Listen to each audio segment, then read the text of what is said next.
Seringkali orang-orang bertanya kalau memang Tuhan itu satu, lalu kenapa ia menciptakan banyak agama? Bahkan pertanyaan ini seringkali menjadi paradoks bahwa kalau memang Tuhan mengkehendaki satu agama saja yang benar, lalu mengapa ia tetap menciptakan agama-agama yang lain yang menyesatkan banyak orang daripada dia? Dan tentu saja pertanyaan itu akan menjadi paradoks kalau kita memahami bahwa Tuhan menciptakan agama. Dalam penghayatan iman kekristenan yang berakar kuat dari Abrahamik, Tuhan tidak pernah menurunkan atau bahkan menciptakan agama sama sekali.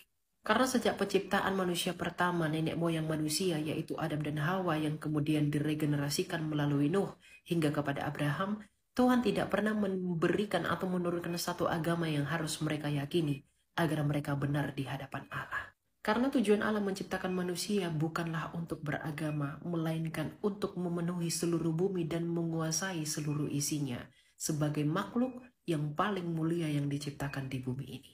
Namun semuanya menjadi rusak oleh karena kehendak bebas yang diberikan kepada manusia ternyata digunakan untuk melanggar perintah Allah dan menjadi berdosa, di mana dosa itulah yang akan merusak segala sesuatunya dan berakhir pada penderitaan. Maka dengan adanya dosa, Tuhan tidak menurunkan agama kepada Adam, Nuh, hingga kepada Abraham.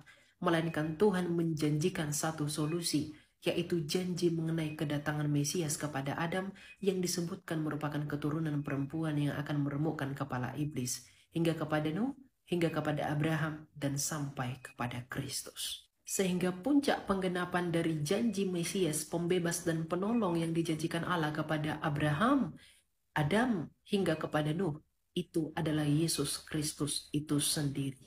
Di mana melalui Yesus Kristus Allah akan mengembalikan keadaan manusia yang penuh dosa dan penderitaan menjadi seperti keadaan Adam dan Hawa sebelum jatuh ke dalam dosa. Inilah yang Yesus katakan sebagai hidup yang kekal. Maka tak heran Yesus berkata di dalam Yohanes 8 ayat 24, sebab kalau kamu tidak percaya bahwa akulah dia, kamu akan mati dalam dosa. Sehingga Tuhan tidak pernah menciptakan agama, karena agama itu adalah buatan manusia. Melainkan Tuhan menjanjikan solusi untuk mengembalikan keadaan seperti keadaan yang semula, yaitu Mesias.